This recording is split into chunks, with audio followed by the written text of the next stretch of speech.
I'm Brittany with WTI, and after a long, hard day, it's nice to be able to sit down with a glass of wine.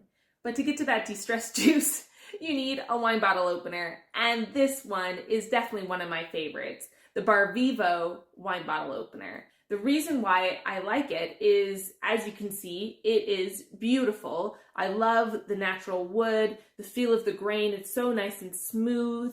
I like the foil cap knife cutter because it actually has a serrated edge, which I find cuts the foil a lot cleaner and you don't have to work as hard to get that up.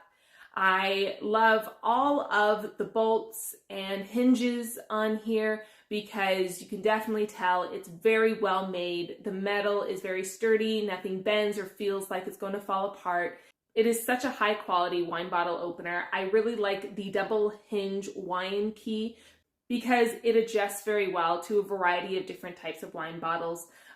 And if you are having a difficult time getting that cork out, which I'm one of those people that seems to always have a hard time opening a bottle of wine, it really allows you to get the angle that you need to get it out. It's nice that it bends and gives so that you can get the cork out. You can pick it up, you can use it, and then when you're done, you can place it back on display because it's a really attractive piece that just adds to the beauty of the bar station. So not only is it a useful item, but it's a decoration piece. So I love using this. It's user-friendly. You will love it, especially if you have a bar station that is out in the open and you do want to have items that look attractive. This is a great option for any wine lover, and that's my point of view.